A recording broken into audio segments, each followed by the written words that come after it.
Olá, meus amados irmãos, pastores e professores da Escola Bíblica Dominical, a paz do Senhor Jesus. Aqui quem vos fala mais uma vez é o evangelista Renato. Sejam todos bem-vindos para mais uma videoaula. E hoje nós vamos estudar o estudo 11 da nossa revista, que aborda uma das parábolas mais profundas de Jesus, a parábola das bodas do filho do rei. E essa parábola está registrada em Mateus capítulo 22, do 1 ao 14.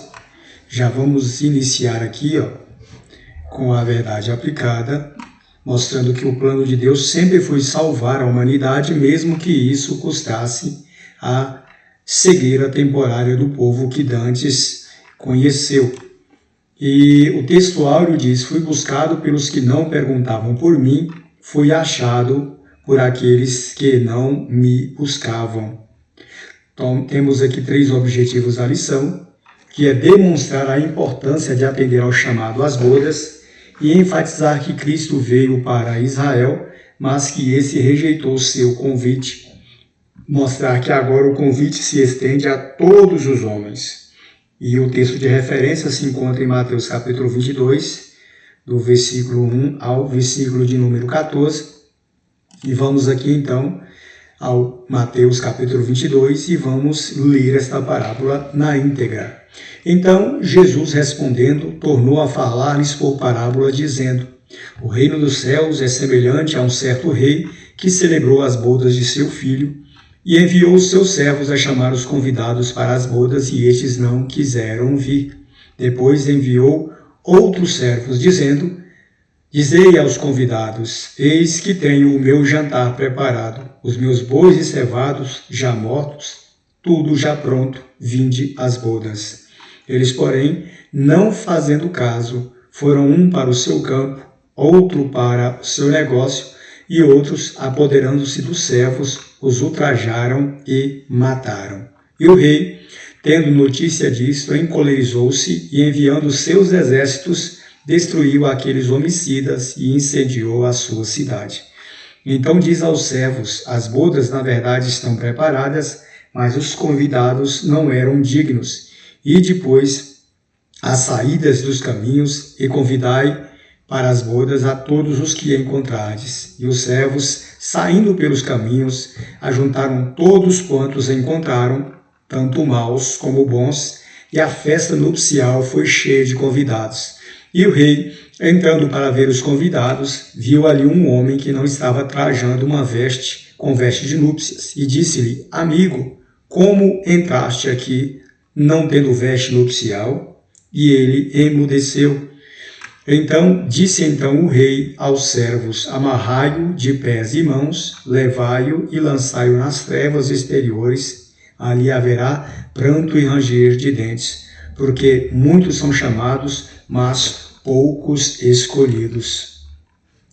Irmãos, esta parábola das bodas é uma parábola que fala do casamento, que em Cristo conta esta parábola aqui no Evangelho de Mateus, capítulo 22, e ela também tem uma similaridade com a parábola da grande ceia do Evangelho de Lucas. Alguns estudiosos entendem-nas como parábolas sendo diferentes, porém com algumas similaridades.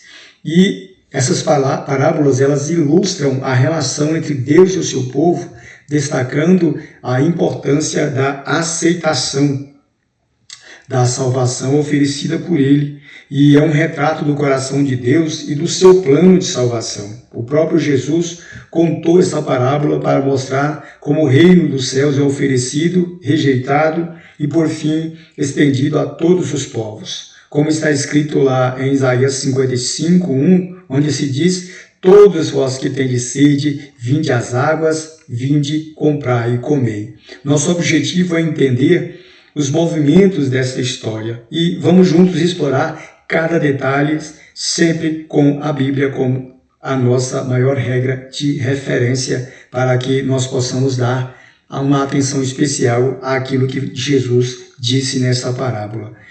E Aqui, a primeira coisa que nós temos que entender é que Jesus começa a parábola dizendo que o reino dos céus é semelhante a um rei que preparou um banquete e celebrou as bodas do seu filho. Ele prepara então um banquete de casamento, uma festa nupcial.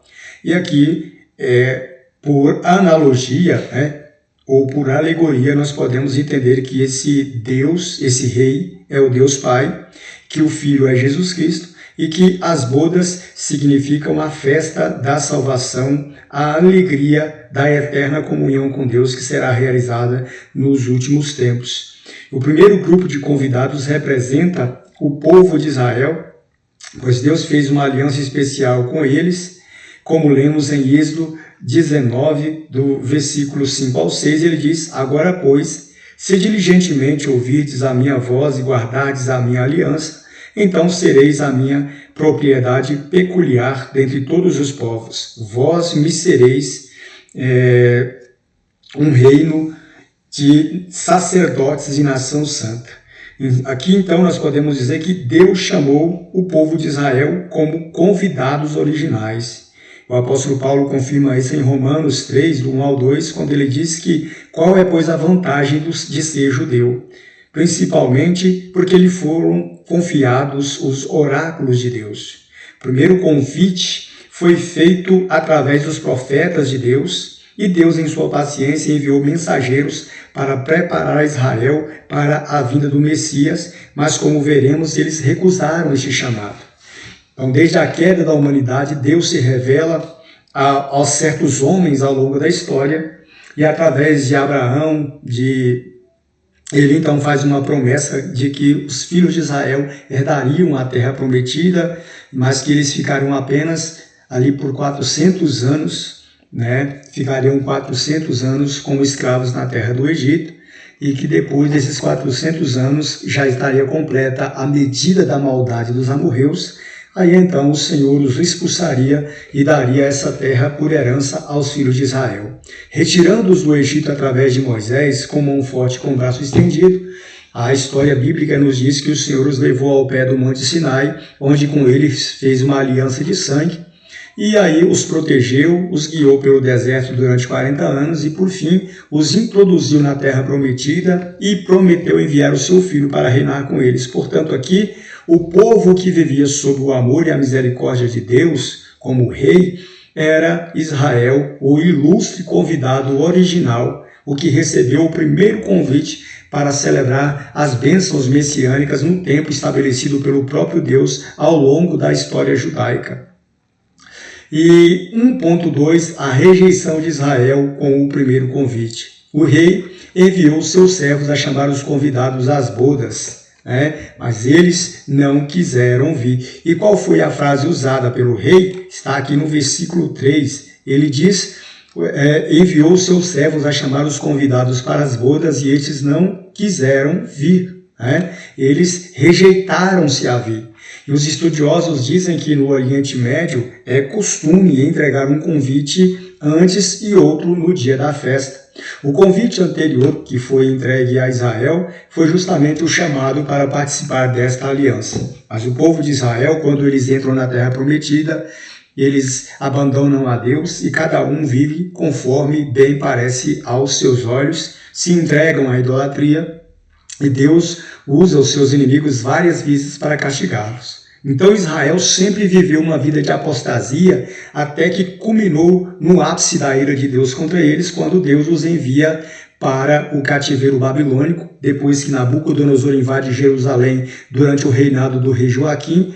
A Bíblia diz então que eles são cativos, levados cativos para a Babilônia e lá permanecem durante 70 anos até que se completasse o tempo que Deus havia profetizado, que deveria se cumprir para que a terra de Israel descansasse tanto dos pecados quanto das colheitas que o povo de Israel não interrompia. E a Bíblia diz então que depois deles cumpridos esses 70 anos, Deus os autoriza a voltar para a terra prometida, e voltando eles para a terra prometida, Deus usa Esdras e Neemias para que eles possam reestruturar os muros de Jerusalém e reerguer novamente a cidade, e assim também através de Zorobabel, e ele então estabelece a construção do segundo templo, dizendo que a glória da primeira casa será maior do que a primeira.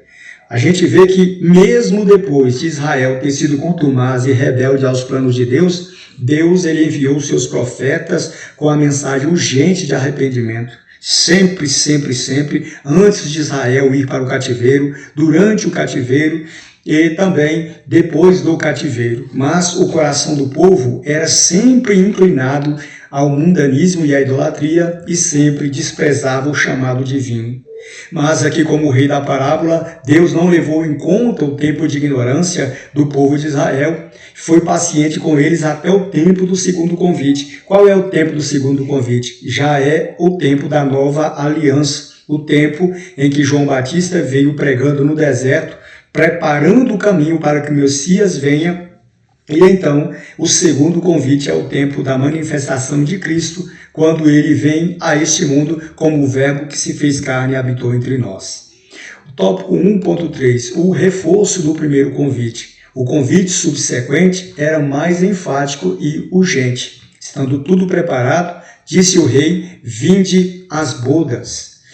E o versículo 4 diz, vinde às bodas, porque o meu jantar está preparado, os meus bois e cevados já estão mortos e tudo já está pronto. Imagina a alegria do rei.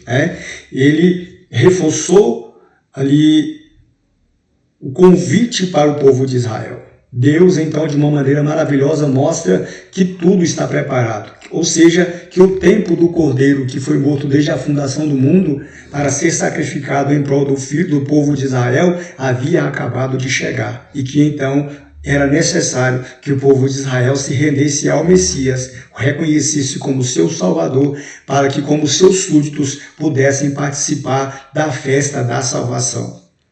E aqui, o interessante é que o rei não desistiu, ele enviou um segundo grupo de servos com uma mensagem urgente, dizei aos convidados, eis que eu tenho o meu jantar preparado, tudo está preparado, vinde às bodas.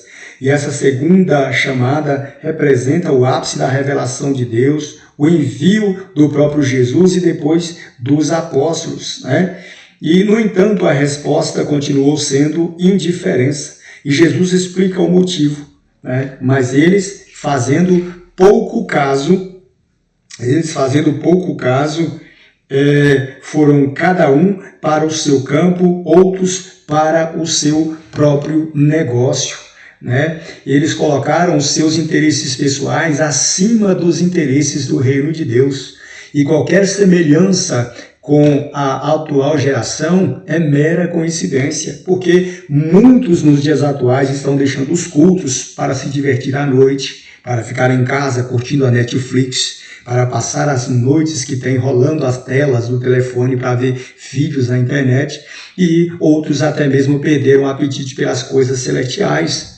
E aqui esta parábola, ela não denuncia somente a frivolidade, a indiferença, o descaso de Israel para com o reino de Deus, mas também denuncia o caráter de todo aquele que, na presente geração, não dá o devido valor e o reconhecimento às coisas de Deus em função de viver alegrias efêmeras e passageiras.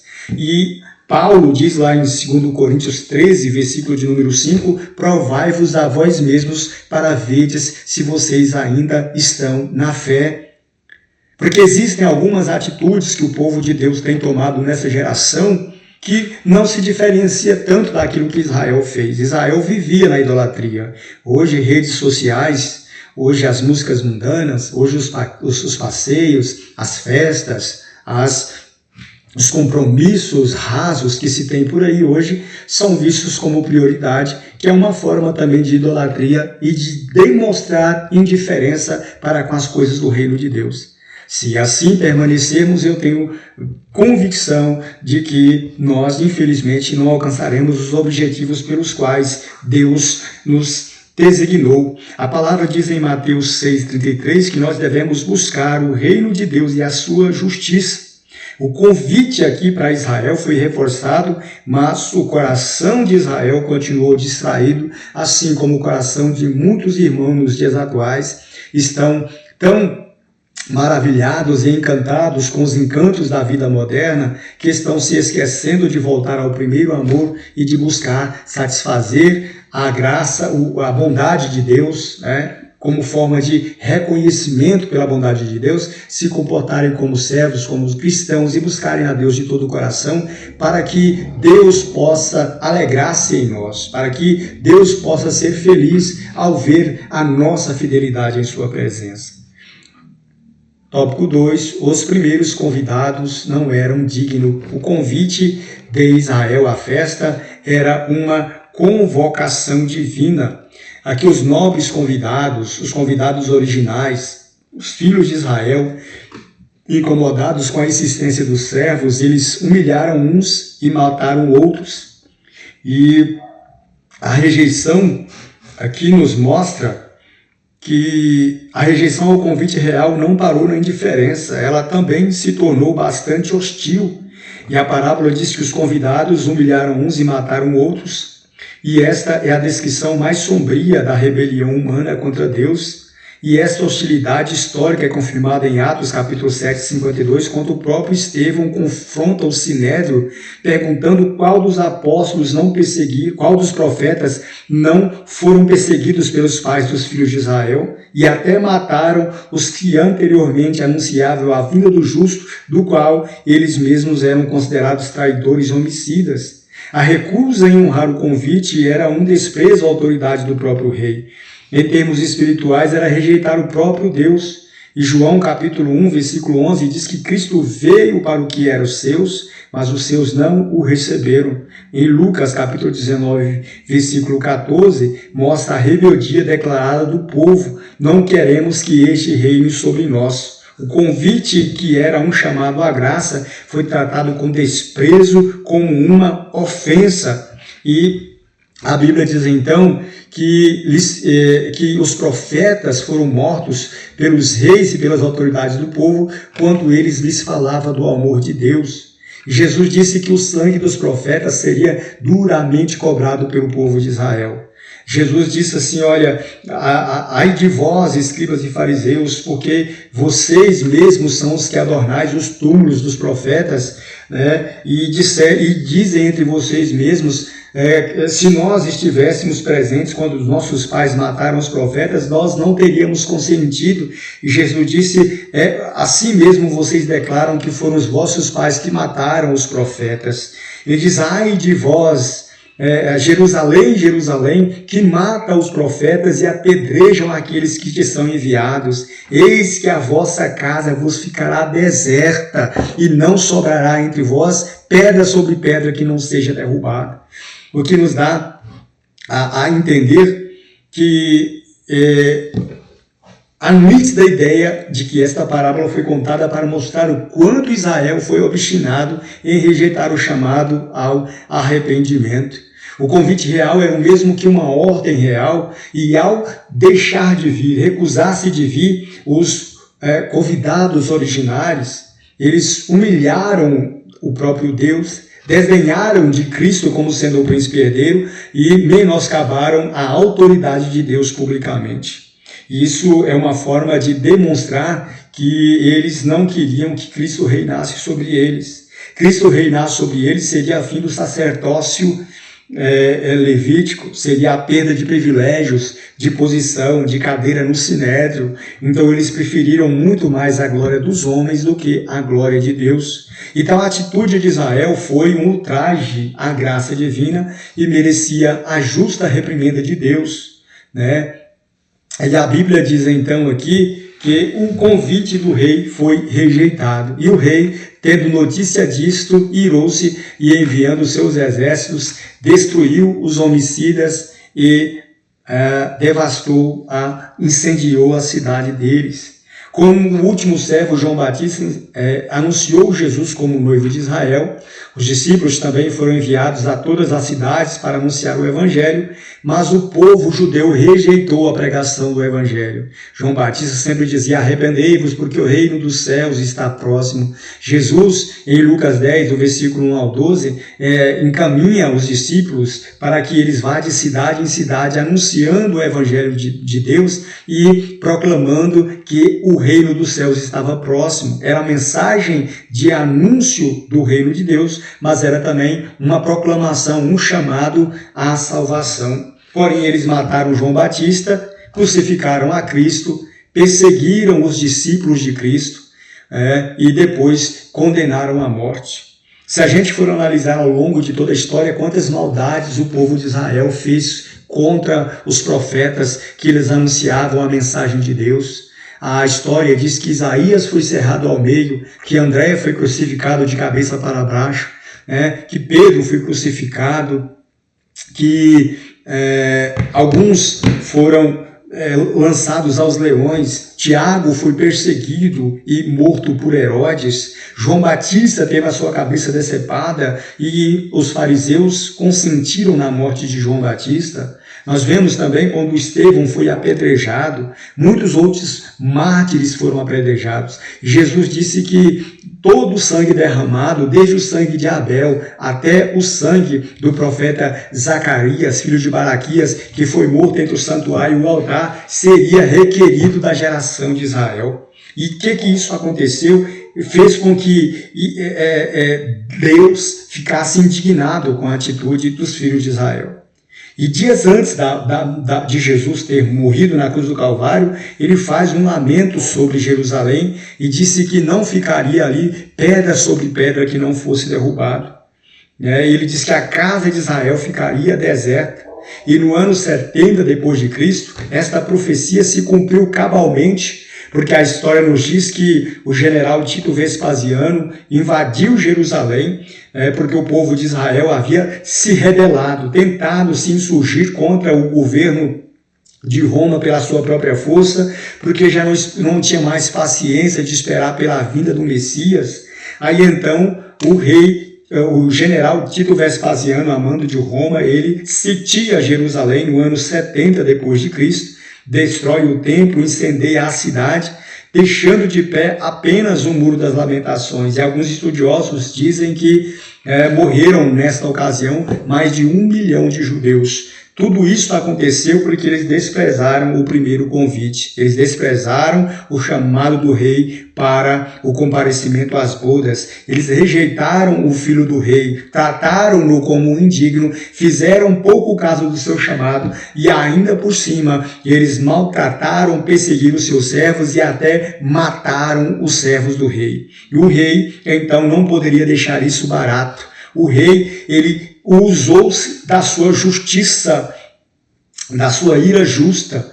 Não foi uma ira desmedida, não foi uma ira assim fora do padrão, mas foi uma ira santa que ele desmediu contra, que ele despendiou, que ele realizou contra aquela cidade, contra aquele povo de Israel, porque o povo de Israel foi um povo muito perverso durante o tempo da sua peregrinação. Aqui no tópico 2.3 fala da rejeição dos primeiros convidados, era um plano de Deus. Então disse a seus servos: o banquete de casamento está pronto, mas os meus convidados não eram dignos. Aqui nós percebemos que tocamos em um mistério muito profundo, que é a rejeição de Israel, embora condenável, fez parte do plano soberano de Deus para a salvação de toda a humanidade. O rei, após a destruição, ele declara que o banquete está pronto, mas que os seus convidados não eram dignos. Paulo aqui explica essa aparente contradição em Romanos 11:11, onde ele diz que pela sua transgressão, pela transgressão dos filhos de Israel, veio a salvação dos gentios para os colocar em ciúme. E em Romanos 11:32, Paulo conclui: porque Deus encerrou a todos debaixo da desobediência, para que ele pudesse também usar de misericórdia para com todos. Então, a dureza de Israel serviu para que o evangelho se espalhasse. Atos 13:46 mostra Paulo e Barnabé declarando que era necessário que a vós se vos pregasse primeiro a palavra de Deus, mas visto que a rejeitais, eis que nos voltamos agora para os gentios. Aqui, irmãos, Deus, em sua sabedoria, usou a rejeição de Israel para cumprir o seu propósito da redenção universal, como já anunciado em Isaías 49:6, onde ele diz: também te darei como luz para os gentios, para que sejas a minha salvação até a extremidade da graça. Então aqui nós temos que entender primeiro que Deus não é autor da maldade de Israel, mas que Deus endurece o coração de Israel para que ele pudesse estender as suas misericórdias, a sua misericórdia às demais nações. Aqui nos diz que ele usa as ações livres e malignas dos homens para cumprir a sua vontade, sem, contudo, deixar de puni-los por sua rebeldia. Aqui, na verdade, o homem quis fazer e Deus, utilizando-se da sua soberania, permitiu que o homem fizesse para que a sua vontade cumprisse. Esta parábola mostra que Deus faz tudo aquilo que está de acordo com a sua vontade para colocar em prática o plano da redenção através da sua graça. Lá em Daniel 4, versículo 35, Nabucodonosor diz: louvo e exalto ao Deus de Daniel, porque segundo o seu poder, segundo a sua vontade, ele opera nos exércitos dos céus e nós moradores da terra, e ninguém pode lhe deter a mão, nem lhe dizer que fazes. Então, isso nos mostra que Deus tem o total controle da história, que a rejeição de Israel não foi um plano de Deus, um tiro que saiu pela culatra, um plano de Deus que fracassou. Não, Deus tinha em mente que o povo haveria de rejeitar o Messias, porque a rejeição do Messias pelo povo de Israel é a glória do mundo. E Deus, ele amando incansavelmente a toda a humanidade, a Bíblia diz em João 3,16 que ele amou o mundo de tal maneira que ele deu seu Filho unigênito para que todo aquele que nele crê não pereça, mas tenha a vida eterna. Então, a rejeição, a queda de Israel é a glória para as nações. Sem isto, a humanidade estaria perdida, e aprove a Deus colocar Israel em stand-by no seu plano para estender o seu amor glorioso para todos os gentios e depois ele reunir os dois povos em um só, fazendo a reconciliação por meio do sangue da sua cruz e quebrando a barreira da inimizade e fazendo com que cada um de nós tivéssemos pleno acesso à presença de Deus e não somente os judeus. Tópico 3. A graça alcançou os desfavorecidos. O convite tornou-se um fato universal. Ide às esquinas e convidem para o banquete todos os que vocês encontrarem. Versículo 9. Fala do alcance universal do evangelho às demais nações. Aqui, Deus, representado pelo rei com um coração jubiloso, ele estende o convite aos confins da terra, ou seja, ele estende a graça de Deus não somente a Israel, mas a todas as nações. A Bíblia diz em Efésios capítulo 2, versículo 8 e 9, que pela graça sois salvos mediante a fé, e isto não vem de vós, é um dom de Deus. Já que os nobres rejeitaram o convite, ele ordenou aos seus servos que fossem em busca de todos os pobres e marginalizados para a festa.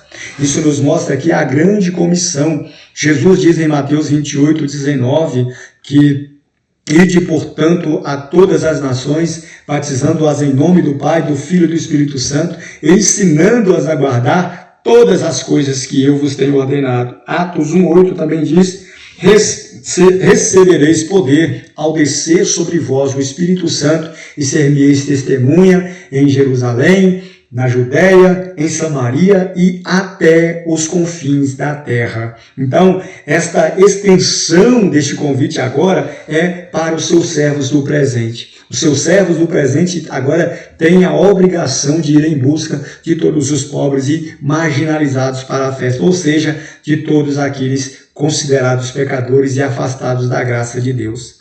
E aqui, do centro vibrante da cidade aos aldeias mais remotas do país, a notícia se espalhou como um vendaval. Um grande banquete nupcial sem igual se preparava nos magníficos salões do reino, e não só os nobres judeus, mas todos mesmo sem posição social ou condição financeira, podiam comparecer à festa. Pela dureza de Israel, o Senhor aprove ao Senhor que o restante do mundo buscasse.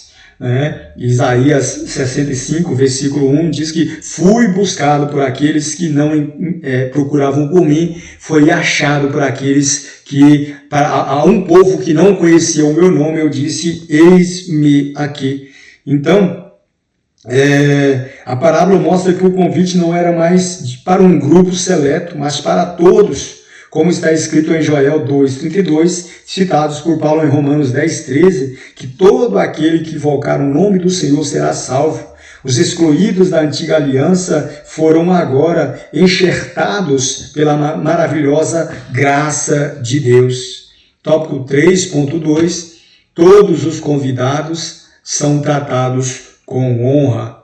E os servos saíram e trouxeram à festa gente boa e gente má, o que realça que a salvação não é adquirida por méritos humanos, porque Romanos 3,23 é claro ao dizer que todos pecaram e destituídos estão da glória de Deus. Ao entrarem no salão, todos os convidados receberam as vestes nupciais, e esta era a cortesia do rei, que escondia a pobreza e a miséria de cada um deles, e essas vestes simbolizam a justiça de Cristo que nos é imputada. O profeta Isaías já havia profetizado, e ele me vestiu com as vestes da salvação e cobriu-me com um manto de justiça, conforme está lá em Isaías capítulo 61:10. Paulo ensina então em Gálatas capítulo 3, versículo de número 27, que todos nós que fomos batizados em Cristo, já fomos revestidos de Cristo. E em Apocalipse 19:8 é dito que a noiva do Cordeiro foi-lhe dado que se vestisse vestes de linho finíssimo, resplandecente e puro, porque o linho finíssimo representa a justiça dos santos. Ninguém entra no banquete com suas próprias roupas, todos estão vestidos pela graça de Deus.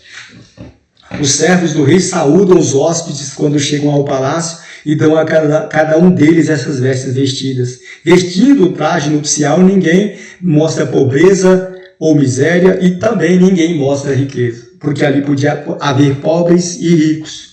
Podia haver pessoas com vestes suntuosas e pessoas com vestes deploráveis. Mas, independentemente de ter uma veste gloriosa que representa a riqueza do mundo, a ostentação e a vaidade da vida, ou ter vestes simples que representam a simplicidade e a pobreza das pessoas, todos igualmente tinham que esconder a sua condição social e econômica atrás das roupas oferecidas pelo rei. De igual modo, todos nós nos escondemos dos nossos pecados quando nós nos revestimos em Cristo. Nós fomos regenerados por Cristo, e as vestes novas aqui representam um novo nascimento. O Espírito Santo nos lavou, cobrindo as nossas imperfeições, e deu-nos vestes de dignidade e também de beleza.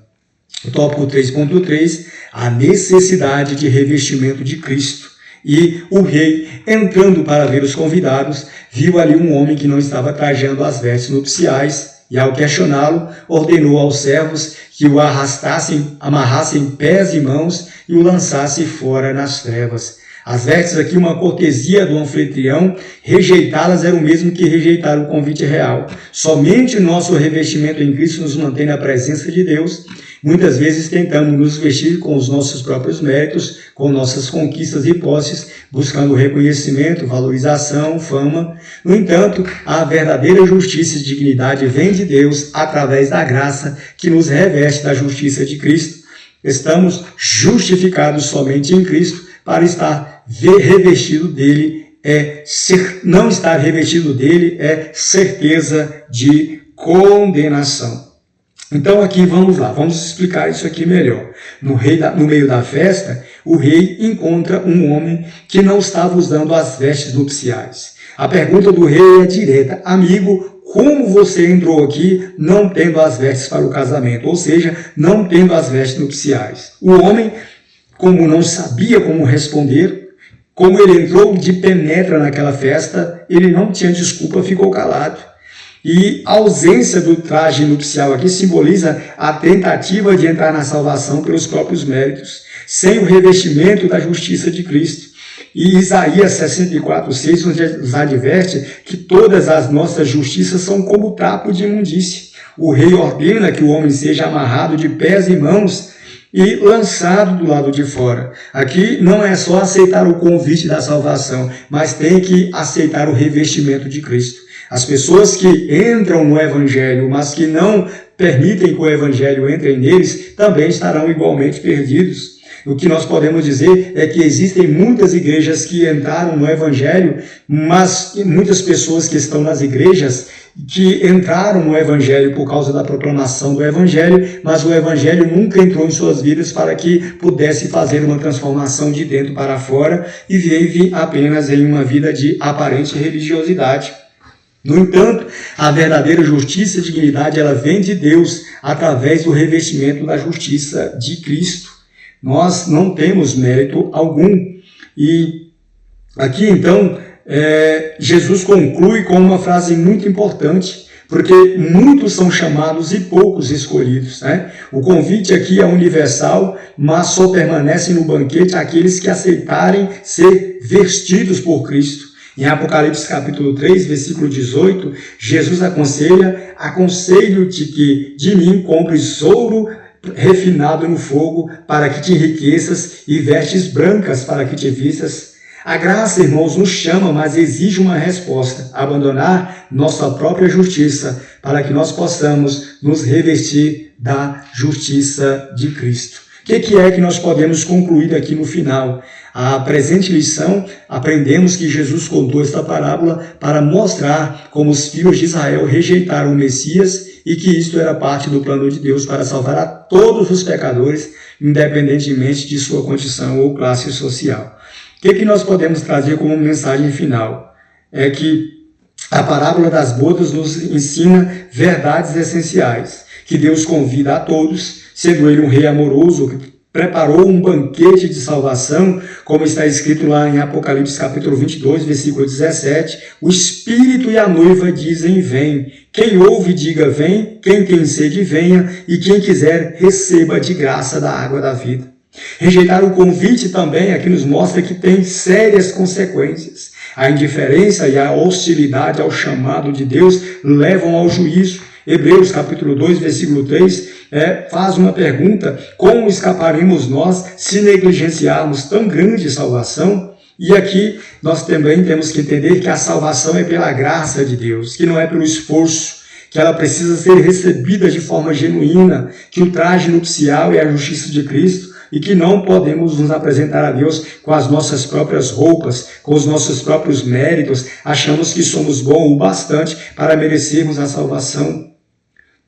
E assim concluo, meus amados professores, que possamos, como professores, não apenas ensinar essa parábola, mas também vivê-las. Que possamos, como o rei, anunciar o convite a todos, sem distinção, e que possamos, como convidados também, permanecer sempre revestidos de Cristo, prontos para o banquete nupcial, pronto para a festa do Cordeiro, também anunciada em Apocalipse, no capítulo 19, do versículo 7 ao versículo 9. Deus abençoe a cada um de vocês e uma boa aula para todos, em nome de Jesus.